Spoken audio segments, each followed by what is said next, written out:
This is the 897T QSA 3 Extra Credit Test Review. This is a review for the upcoming third quarterly assessment. This test will test you on your knowledge and your skills in 3 units, units 6, 7, and 8. So it's my hope that there will actually be very little in this review and on this video that you haven't heard multiple times already. It's a broad recap of all the things that we're supposed to have learned since the beginning of the semester.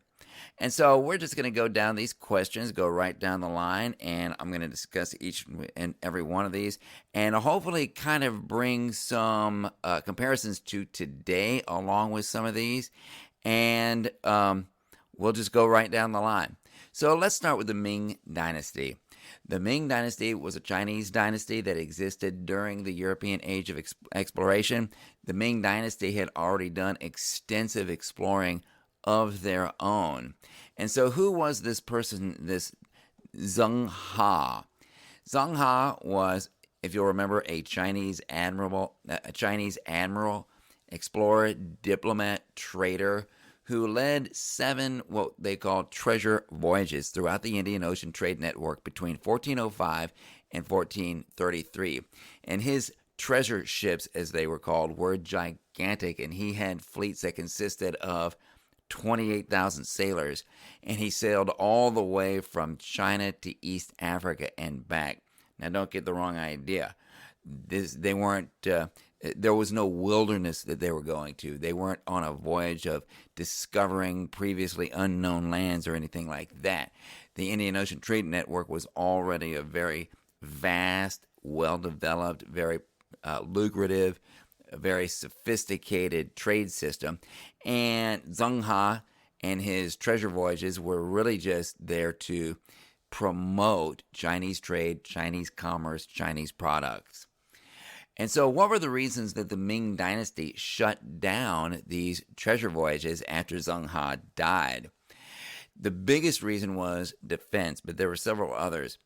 Huns were invading, and it seemed that those resources that went into those treasure voyages could be better spent maintaining and defending the Great Wall, for example. And also trading was seen as a dirty job by the Chinese. Chinese felt that they already produced everything that they needed and that there was no need to trade with other countries. And they felt that anything that really happened outside of China was unimportant because China was really the center of the earth as far as they were concerned. And that is an important lesson for us today. Many of us in the United States feel that what happens over there is unimportant. But what we need to do is look at the results of this internal focus, this self-absorption that Chinese had. We're going to see in future units that the world brought its conflicts and its instability to them. They didn't have to go looking for it, and they were completely blindsided when it arrived. The global economy and the Industrial Revolution, which we will study, and the technological and economic advances that went with it passed China by. And if China wasn't going to engage with the world on its own terms, then Western imperial forces were going to go to China and force them to engage on Western terms with modern weapons and modern ships against which China did not have an adequate means to defend itself. Today, China is a very powerful country, and that experience of having been on the receiving end of Western domination has greatly impacted China's attitude toward the rest of the world and toward the Western world in particular to this very day, and that is why we study history. How did European colonial powers decide who got what territories? Well, oftentimes they competed with each other, often through flat-out warfare. And that happened throughout the colonial period, right up to the 7 Years' War, which ended in 1763, and really beyond that. So switching over to these pre-Columbian civilizations, what did the Aztec, the Maya, and the Inca have in common? And as it turns out, these three pre-Columbian societies that lived in the Western Hemisphere had much in common: mathematics, cities, no draft animals of any kind. They achieved what they did without the help of any animals that could provide muscle or could provide transportation. So, what were some of the differences? Well, let's look at the Maya first. The Maya were the first of these three civilizations that we talked about, but they weren't the first ever in the Americas. There were earlier civilizations that influenced them, such as the Toltecs and the Olmecs. And it was the Olmecs in particular who influenced the way that the Maya planned and built their cities and their temples. The Maya had a writing system. In fact, they produced books where the writing surface was made from bark, if you'll remember that. They had temples, which they got from the Olmecs. They got the idea of, as far as designing them and building them, from a previous civilization called the Olmecs. They used limestone for construction. They had sports, which were often of highly religious significance, and we talked about that. They had advanced mathematics, including the use of zero. It's one thing to understand what nothing is. It's quite another to be able to use zero in a mathematical calculation. They had astronomy. They had a Mayan calendar. Their main crop was corn. That was their staple crop. And the Maya had city-states. The Aztec.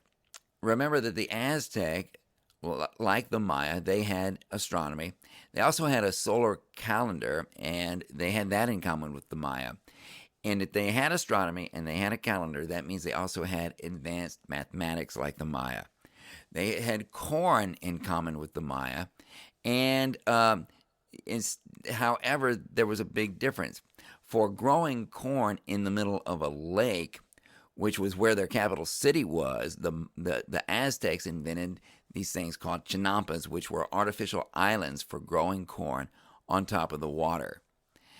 They had big cities with big ceremonial centers and temples, and that was also something that they had in common with the Maya.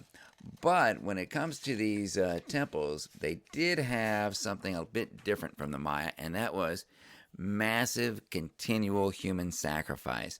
The Maya did human sacrifice occasionally, but the Aztec, they took human sacrifice to a whole new level. And like I said, they did it continuously. The Aztec had a war culture, and for dominating other cultures, they had a tribute system. And so that brings us to the Inca. Now, the Inca, they lived in a different environment from the Maya and the Aztecs. Instead of living in Central America, they lived down in South America. And it was a mountainous environment. And it had a higher elevation. Corn was not going to grow well there. But this environment was perfect for crops that grew underground, as root crops, like, for example, potatoes. The Inca had an excellent use of stone as a building material, and they also perfected terraced farming on mountainsides so that you could grow crops on level ground even though you were growing crops in the mountains. For information, the Inca had these quipus. They were for record keeping and they were for long distance communication, which was different from the more traditional writing systems that the Maya and the Aztec had. The Inca had a massive road system through mountainous terrain, and that required engineering feats such as suspension bridges to get over the various ravines. They grew the size of their empire not through tribute, not necessarily through conquest, but through assimilation of other societies into their society, rather than just, like I said, straight up conquest or straight up tribute like the Aztec had.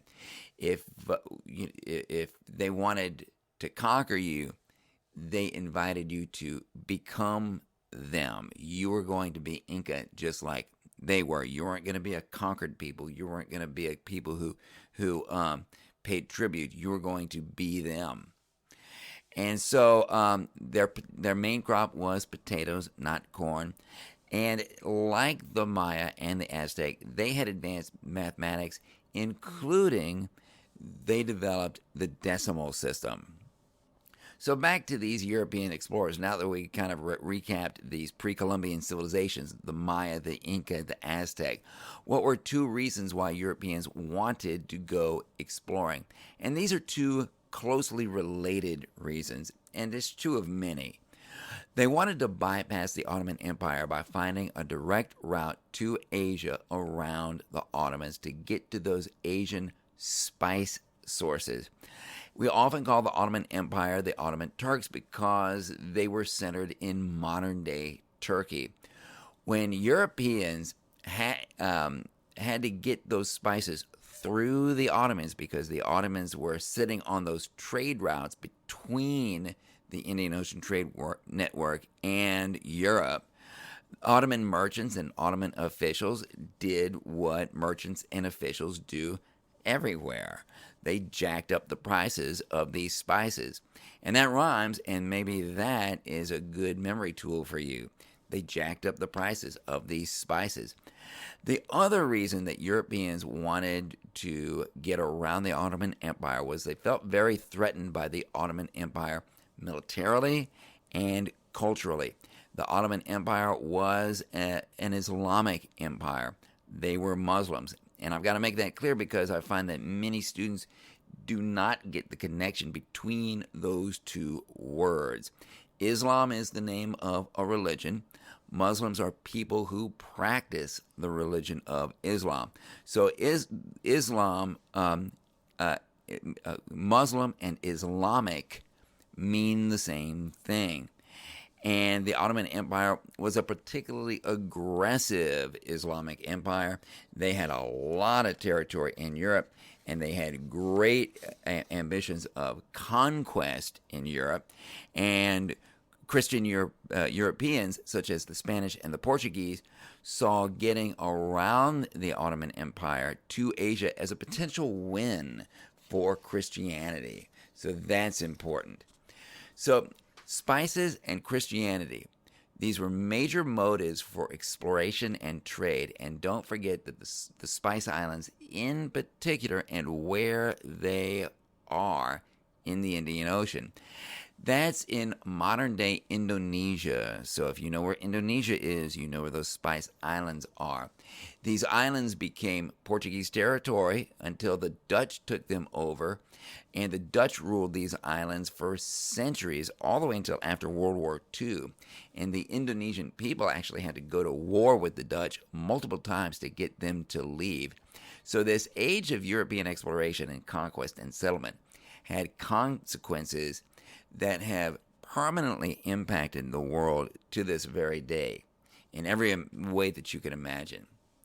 So what were some sailing technologies that facilitated European exploration? And we can just make a quick laundry list. The astrolabe, the magnetic compass, and perhaps most importantly, the caravel, which had many innovations that made it a superior vessel to, for example, the Mediterranean galley. So the Columbian Exchange, what was that Columbian Exchange? Remember that the Columbian Exchange was an unplanned, ongoing exchange between the New World and the Old World, and this included plants, animals, people, diseases, and ideas. For example, before Columbus, the New World had no draft animals, like I said before, such as horses or cows or pigs or sheep. The Old World had no agricultural staples such as potatoes, corn, and tomatoes. They had lots and lots of grain and many other things, but tomatoes, corn, potatoes, these main crops that have become very important to our world, they didn't have those. People in the New World were decimated by diseases that came from the Old World that had been unknown to them before. And they had no immunity to diseases such as smallpox and measles and malaria. The Columbian Exchange is a mixed bag of results. It has caused population collapses in some parts of the world and has caused population explosions in other parts of the world. And it has severely impacted the ecology of our entire planet in the form of die offs of thousands of species of plants and animals. And that's a process that continues to this very day. So, why were groups of ethnically mixed people in South America and the Caribbean? Why did these groups of ethnically mixed people emerge there? That was one of the last things that we talked about in Unit 8. Remember that few European went to the New World except for the English colonies, which tended to go as families. Few women went there along with European men. So if a European man who had gone to these colonies to make his fortune wanted to get married and have a family in the New World, he had little choice but to marry either an African or a Native American woman.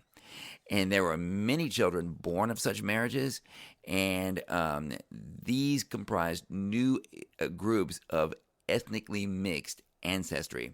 And this actually raised difficult questions to answer as to where these people should fit in the hierarchical structure of this slave-driven society. And so what were two of these ethnically mixed groups? You had mulattoes, which were people of mixed European and African ancestry, and you also had the mestizos, which were people of mixed European and Native American ancestry. Millions of descendants of these ethnically mixed groups are still with us today, and they are a permanent part of our human tapestry. You could very well be one of those descendants yourself, which makes the story that we're telling here your story as well. And so, how do you describe the slave trade and its impact on commercial trade? A major trade route in the Atlantic was the triangle trade. The primary commodities for trade were slaves, raw materials, and manufactured goods. On the first leg of the triangle trade route, the ships would sail from Europe down south to Africa with manufactured goods that had been made in Europe. And in Africa, they would trade some of these manufactured goods for slaves. And the most common manufactured good that was traded for slaves was weapons. On the second leg of the journey, the triangle trade, the ships would bring slaves across the Atlantic from Africa to South America or the Caribbean, or even North America, and they would trade slaves and remaining manufactured goods for raw materials. And then on the third leg, they would take those raw materials for use in manufacturing to Europe. In Europe, they would trade those raw materials for more manufactured goods, and the whole process would start all over again. So how did European slave traders acquire slaves? And there's a bit of misperception here. They traded weapons to tribal leaders for them, and many of these slaves were captured prisoners of war. Tribal leaders were vitally interested in guns because it increased their power and their influence in their own country. But what was the result? That's the next question of all this slave trade in Africa, particularly slaves for weapons. And by the way, weapons weren't the only manufactured goods that were traded for slaves. But like I said, tribal leaders were vitally interested in guns. It increased their power and their influence in the country, in their own country. And as the slave trade increased, it really ramped up and saw its peak in the 18th century. That's the same as saying the 1700s. Tribal conflicts increased also because more weapons were entering the continent and because they were being traded for slaves. So, what new business innovations made it a lot easier for businessmen to raise capital for large commercial operations during this time? So let's break this down. Let's get some background. Take a step back and see what in the world we're talking about here. Capitalists are people who want to make big things happen for big profits. And in order to jumpstart these business ventures, that go out and get these big profits in order to jumpstart these business ventures and expand the scale of these business ventures. You need access to money that you don't have. In other words, other people's money. Another word for other people's money is capital. And you're a capitalist if you use other people's money to make money for yourself.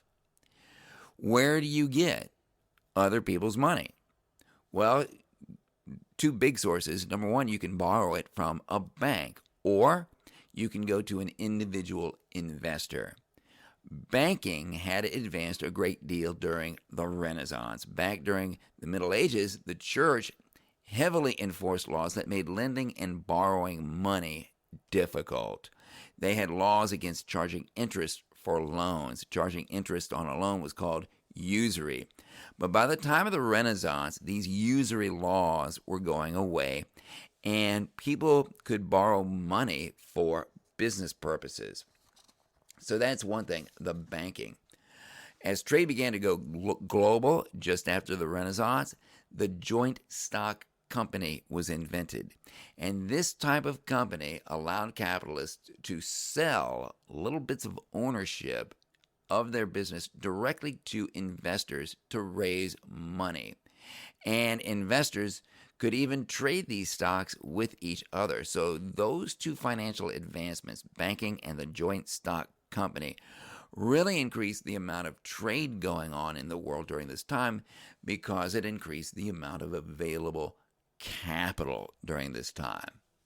So explain the rise of the merchant class in Renaissance Italy. Well, for example, let's just take the city of Florence.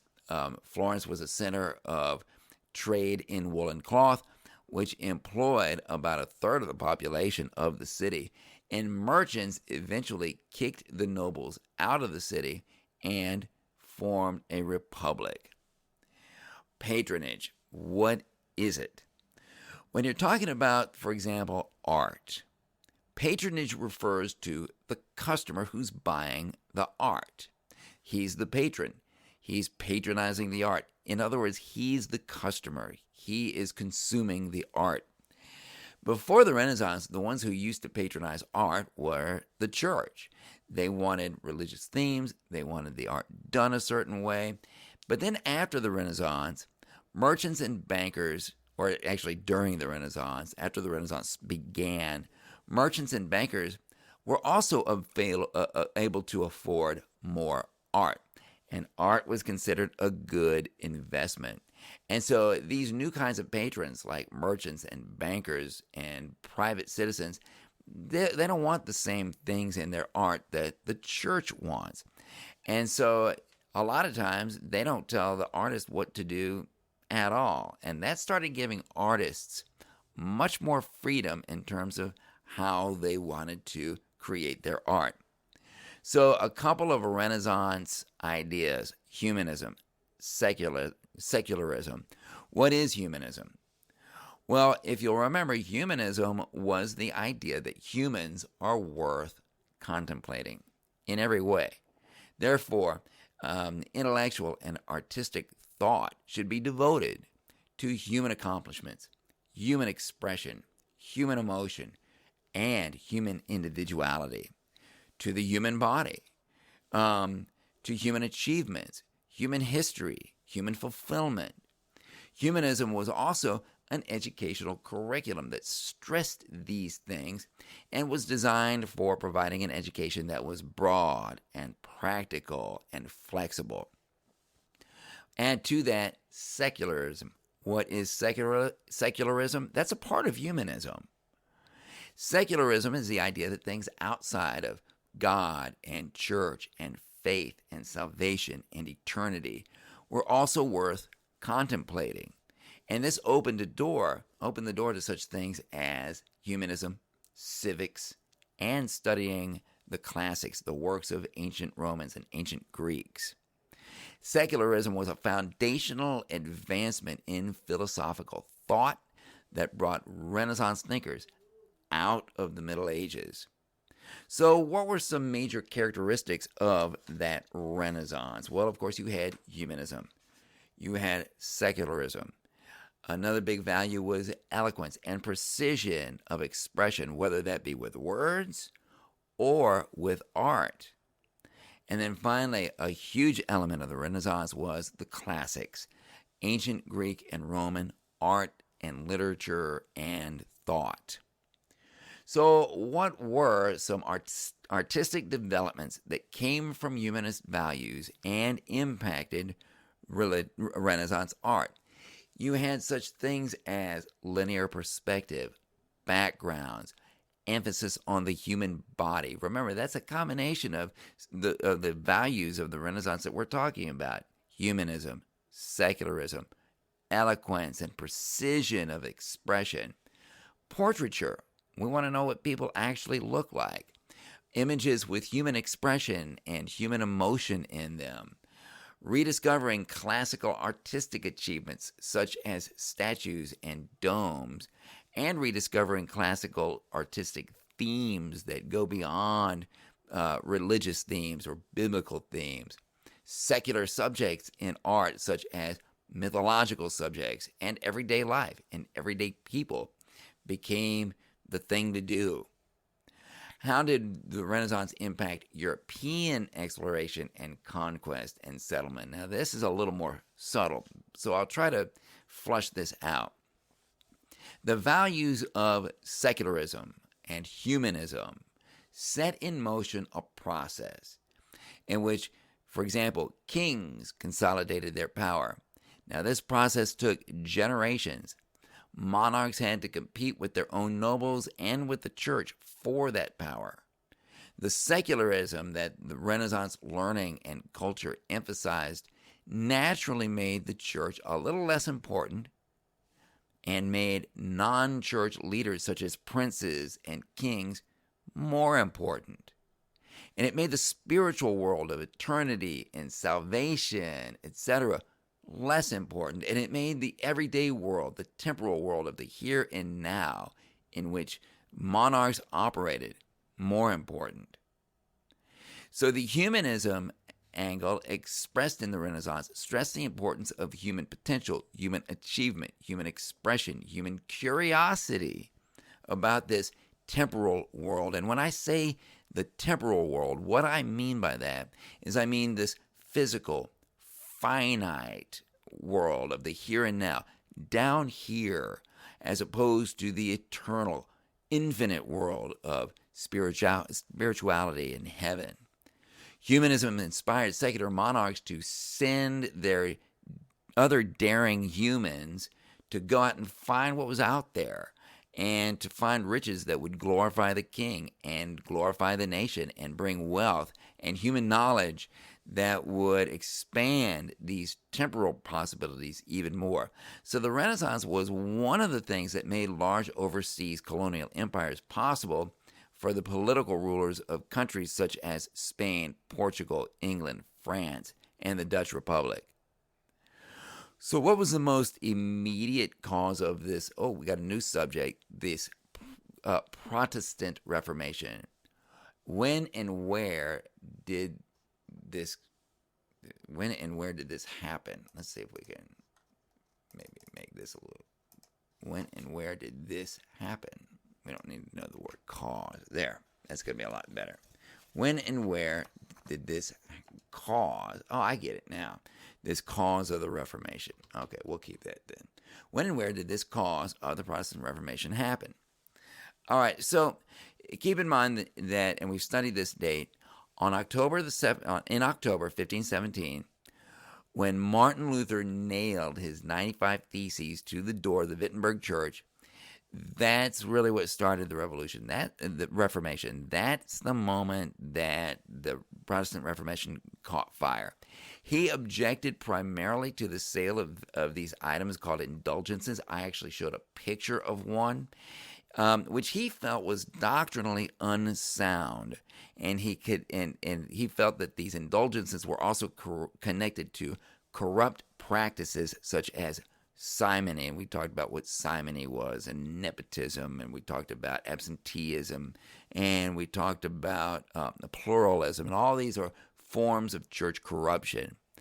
And while Martin Luther was at it, he also criticized the wealth and other practices of the church and the Pope, things that he considered non-biblical. So how did the Reformation change the political composition of Europe? And it changed it, obviously, a great deal. So let me break that down for you. Keep in mind that noble princes could now choose between becoming Protestant or remaining Catholic. Much of Europe became politically divided between Protestant rulers and Catholic rulers. And this competition between these two Christian religions led to numerous long and deadly wars over religion, which we didn't study very much. Again, as we said about the Renaissance just a few minutes ago, the church became less powerful. And that tends to happen when the church splits into two churches, Protestant and Catholic. There's less unity, less power. And especially now that rulers of secular states have options for themselves and for their people. If they don't like the way that the Catholic Church is treating them, they can become Lutheran or they can become Calvinist. So state authority, the authority of rulers and princes, is becoming greater, and the church's authority is becoming less, just like we talked about a few minutes ago with the Renaissance. But the Catholic Church is not down and out. How did the Catholic Church respond to the religious changes brought about by the Protestant Reformation? And we talked about this. At first, the Catholic Church was seriously injured as an institution by the Protestant Reformation. Protestant Reformation caused a lot of doubt among believers regarding Catholic beliefs, teachings, and practices. And they lost millions of followers to Protestantism. So the Catholic Church leaders, they were caught off guard and they really didn't know what to do.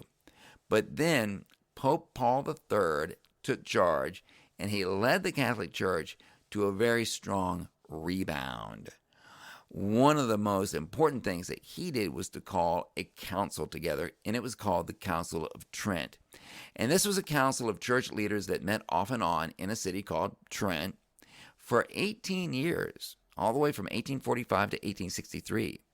And their two goals were, number one, to create more church discipline, and number two, to clearly define the Catholic Church's beliefs. In other words, what did the Catholic Church stand for? What was the Catholic Church's message to the world? Were the Protestants right in any of their criticisms of the Catholic Church, Catholic beliefs, Catholic practices? In the end, at the end of those 18 years, the Council of Trent came up with two main statements. Number one, yes, the Catholic Church did need to clean up its act. Priests needed better training. Church corruption like simony and nepotism and even indulgences, they needed to be eliminated. They needed to go away. So that was statement number one. Statement number two was this: not one single one of the many Catholic beliefs that the Protestant reformers criticized was going to change. Instead, the Catholic Church was going to stand by all of its traditional beliefs and was going to be prepared to defend those beliefs in vigorous debate with Protestants everywhere. So what was the major goal of the Counter-Reformation, which is also known as the Catholic Reformation? We did a map exercise on the Catholic Reformation or the Counter-Reformation, two names for the same thing. The Catholic Church wanted to reassert its power and its influence that it had lost to the Protestant Reformation. It wanted to win back believers, and it wanted to take its message to the New World before the Protestants could get there. So now we've got this thing with some notes on it for you. Sikhism. What is Sikhism? We've been talking about the Protestant Reformation. We've been talking about the Catholic Church, the Protestant Church, Lutheranism, Calvinism. But there was another religion that emerged during this time, and it emerged in northern India, and it's called Sikhism. Just like Protestantism was a response to the teachings of the Catholic Church, Sikhism was likewise a response to the teachings of the dominant religions in India, Hinduism and Islam. Sikhism has become the world's fifth largest religion. And in fact, we did an entire Google form on it, and I've got some information here about Sikhism so that you can recognize it, because it's going to be on the test. And so you can kind of just read these for yourself. Don't forget the 5 Ks that Sikhs always obey. So moving over to absolute monarchy and constitutional monarchy and republicanism and all that's good, and constitutionalism. What is an absolute monarchy? An absolute monarchy is a government in which the king has complete and centralized authority. There's no constitution to tell him what he or she can or cannot do. He makes the laws, and every law is legal because that's what he wishes. And this absolute monarchy idea was justified by an idea called the divine right of kings, which said that monarchs were on their thrones because of God's authority. In other words, God put them on that throne. They're only answerable to God because God put them on the throne. Their people didn't put them on the throne, so they're not really answerable to the people. So who is the quintessential example of an absolute monarch? And the person that came closest, there were several absolute monarchs, but the person who really came closest was, of course, Louis XIV. He was the man who built the Palace of Versailles.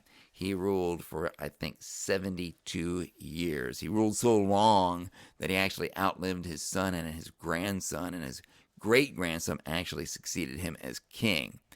And he was the one who figured out lots of ways to raise money without his nobles' consent. And he was the one who also made France one official religion. He did everything he could to get rid of Protestants in his country. So the Magna Carta, going over from France to England, what was this Magna Carta? And in a nutshell, keep in mind that the Magna Carta was a document that the King of England, King John II, was forced to sign in the year 1215. The Magna Carta protected certain individual rights of his nobles, and these rights were later extended to protecting the rights of peasants as well. But the Magna Carta forced the king to include his nobles in his government's decision-making and to respect their rights. So what was then the English Bill of Rights? And keep in mind, that was like almost 500 years later. So these things take time. This document, this English Bill of Rights, was the result of the Glorious Revolution. William and Mary were the new king and queen, and they agreed to sign in the year 1689 the English Bill of Rights, which protected the rights of English people, unless you were a Catholic. Actually, it was highly anti-Catholic. It also established the power of the English Parliament as being greater than the power of the English monarch. And England became a constitutional monarchy, or you can also call it a limited monarchy from that point on. So what are key similarities between the French Revolution and the American Revolution? Keep in mind that both revolutions had vital support from the common people, the farmers, and the bourgeoisie. And both were fighting for political rights, whether you were in the American Revolution or the French Revolution. So that brings us to some key differences. What were key differences between the French Revolution and the American Revolution? The Americans were fighting for independence from a colonial power, Britain. And it was sparked by this feeling of taxation without representation. But the French were fighting to change not only the government, but their entire society as well. And it was sparked by severe economic problems, most notably the price of grain, which was a matter of life and death. If you don't have grain, you could starve. You also had a rising class of wealthy, educated professionals called the bourgeoisie, who had no political voice at all in the government because they didn't belong to the first or second estates. So what key documents came out of the American Revolution? We're almost finished here. And of course, we have two. The Declaration of Independence, written by Thomas Jefferson. This document declared to Britain that we were now independent of the British Empire, hence the name of the document, right? Declaration of Independence. But it also explained why this was happening and why it was justified. And so that's important as well. The other key document was the United States Constitution. This document put into law our political structure. It made our government a federal system, which meant that we had a strong central government with certain powers reserved for the states. And it specified such important things as 3 branches of government, separation of powers, checks and balances, separation of church and state. And then later, in the year 1791, they added to the Constitution a list of specific individual rights that the people had in the form of 10 amendments to the Constitution. And those amendments, those 10, are collectively known as the Bill of Rights. So there are actually 2 documents that we're talking about here with the name Bill of Rights. Remember, you've got the English Bill of Rights from 1689, and you also have the United States Bill of Rights, which became part of the Constitution in 1791. So what key document came out of the French Revolution? And so there's some differences here. The Declaration of the Rights of Man and Citizen was a document that came out of the French Revolution. And this was a list of 17 individual rights. And unlike the American Bill of Rights, which comes at the end of the U.S. Constitution, the French Declaration of the Rights of Man and Citizen actually begins the French Constitution. In other words, we're going to talk about rights first, then we'll talk about the structure of the government. So what was the main theme in all of these revolutions that we studied? The American Revolution, the French Revolution in particular. You also had, for example, the Haitian Revolution. It's all about rights.